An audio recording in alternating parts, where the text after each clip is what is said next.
Oi, oi pessoal, tudo bem com vocês? É o professor Wallace falando e hoje trazendo mais uma videoaula complementando a nossa aula de capacitância. Iremos resolver hoje alguns exercícios. Mas antes, se você estranhou meu visual, calma, não é nada diferente, apenas tirei a barba, mas continua a mesma pessoa, só que um pouco mais novo. Espero que todos vocês tenham gostado, tá bom? Então vamos voltar para assistir nossa aula. Neste exercício, temos um circuito elétrico composto por alguns capacitores, como podemos ver na figura a seguir. Então, o objetivo dele é que nós consigamos encontrar a capacitância equivalente desse circuito. Ou seja, queremos modificar toda essa combinação de capacitores para um único capacitor com a capacitância equivalente. Veja que entre os pontos A e B, nós temos um total de 6 capacitores. E eles, ora estão ligados de paralelo, ora estão ligados em série. Então vamos verificar o passo a passo para que a gente faça isso. Vamos verificar os capacitores que estão ligados em paralelo, e eles são destacados pelos círculos vermelhos.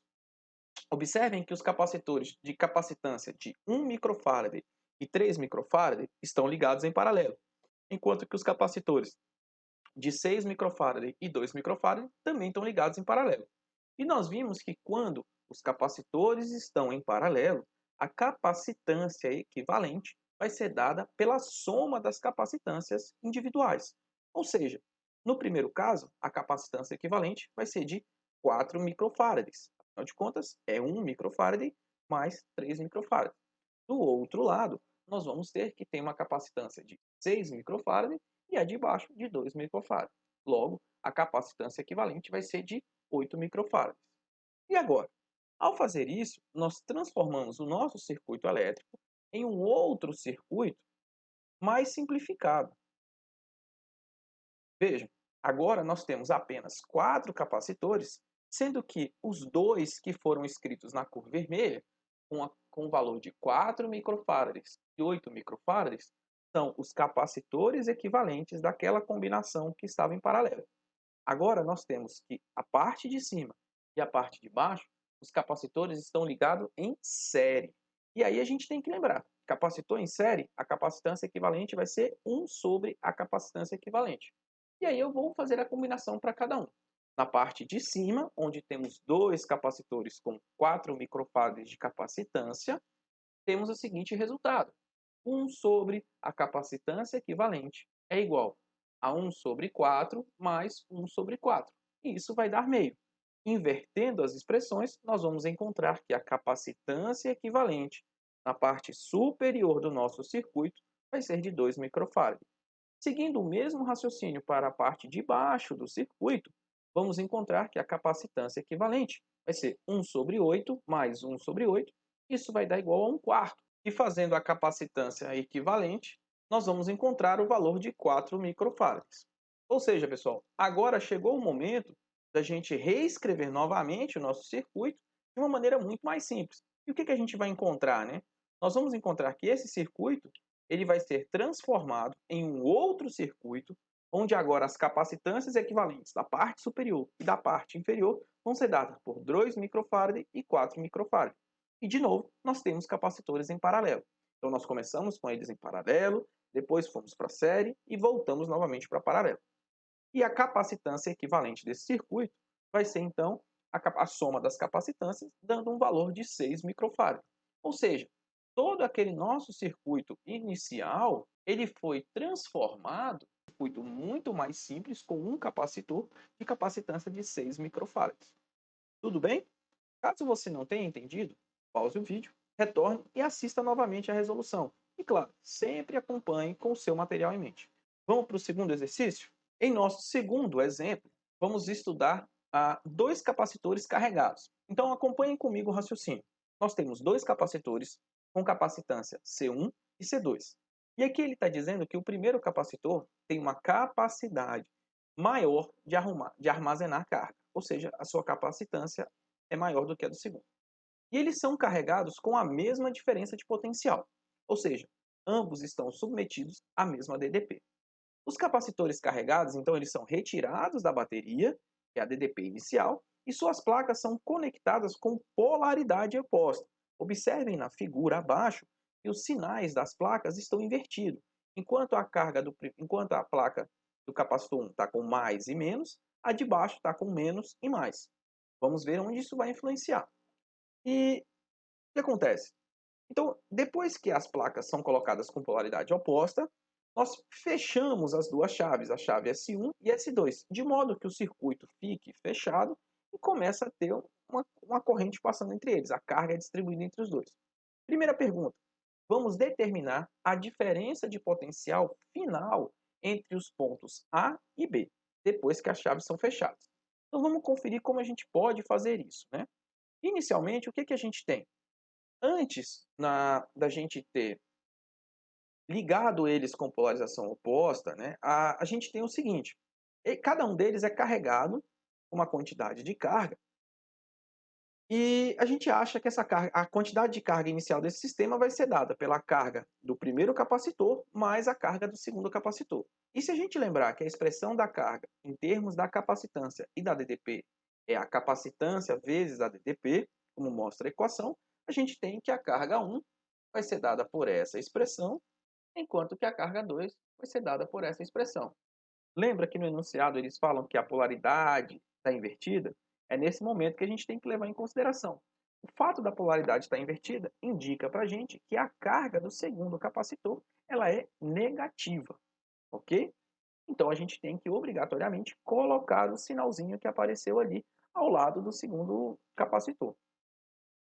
Como eles estão sujeitos à mesma DDP, esse DDP deles eu coloquei em evidência. Então a gente está encontrando que a carga inicial do sistema ela é a diferença das capacitâncias vezes a DDP. Vamos guardar esse resultado. Agora, depois que eles são conectados, a gente liga a chave. E ao fazer isso, olha o que acontece. Há uma nova configuração de cargas, então vai ter uma quantidade de carga final, em que essa carga final desse sistema vai ser a soma da carga que tem no capacitor de cima com a carga que vai ser do capacitor de baixo. Novamente, a gente usa a expressão capacitância vezes DDP. Só lembrando que agora a DDP é a DDP final do sistema e não mais a inicial. Então a gente encontra novamente, e aqui as polaridades são respeitadas. Vejam que ambos estão com a mesma polaridade. Ó. E, e aqui. Então as cargas são ambas positivas. O que vai acontecer, gente? Bem, eu vou colocar a DDP em evidência e vou encontrar que a carga final é a soma das capacitâncias vezes a DDP. Tudo bem. Agora a gente tem essas duas informações e podemos finalmente encontrar o que o resultado está pedindo. Por quê? Basta que a gente lembre que a quantidade de carga antes e depois tem que ser a mesma. Afinal de contas, você não criou carga e não destruiu carga. Ela sempre se conserva. Então, o que você tinha antes, você tem que ter depois.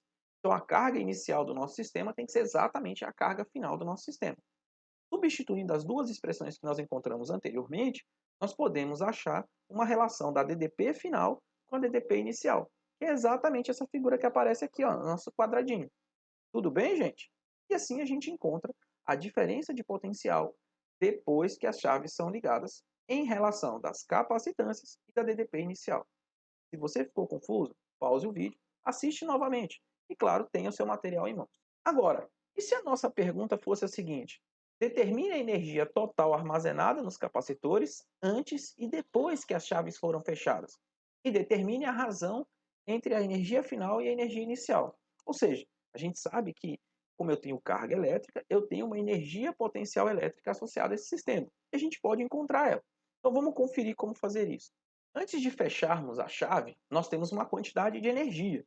E essa quantidade de energia ela vai ser a energia do primeiro capacitor mais a energia do segundo capacitor. Beleza. A energia em função da capacitância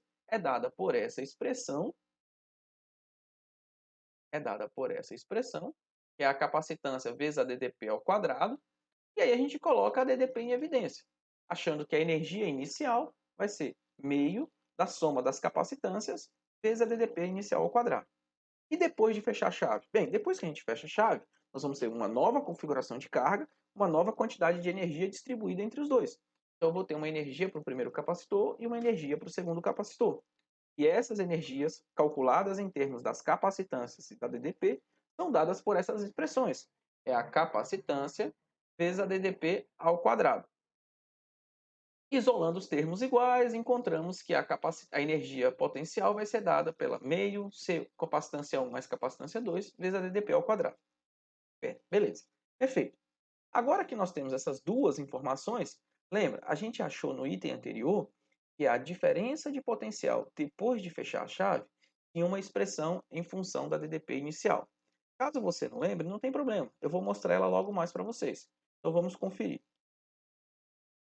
A gente encontrou que a ddP final ela é C1 menos C2 dividido por C1 mais C2, onde C1 e C2 são as capacitâncias. Então agora a gente vai substituir essa diferença de potencial final dentro da energia que a gente encontrou e simplificar. E onde a gente vai encontrar que a energia final, ou seja, a energia de fechar a chave, vai ser dado por essa relação. Pause o vídeo e tente você fazer as simplificações de modo a encontrar o resultado final que eu mostrei para vocês aqui.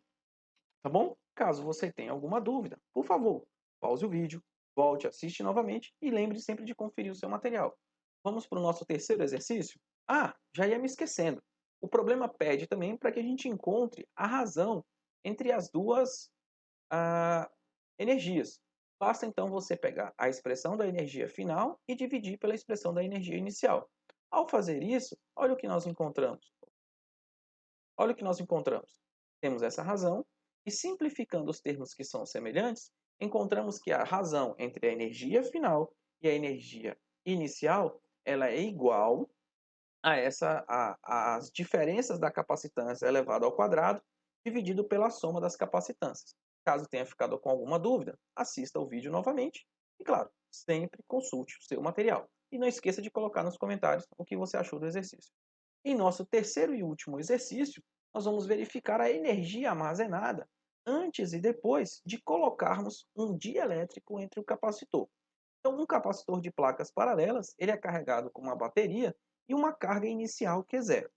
A bateria, então, é removida e, em seguida, a gente coloca uma chapa de material que possui uma constante dielétrica K. Vamos classificar esse sistema, então, como um capacitor e dielétrico. Vamos calcular a energia armazenada no sistema antes e depois que o dielétrico é colocado. Então, o que a gente tem, né? Antes de colocarmos o dielétrico, nós temos a seguinte expressão. Antes de calcularmos o dielétrico, nós temos a seguinte expressão. A energia, em função da carga e da capacitância, ela é dada por a expressão carga inicial ao quadrado dividido por 2 vezes a capacitância.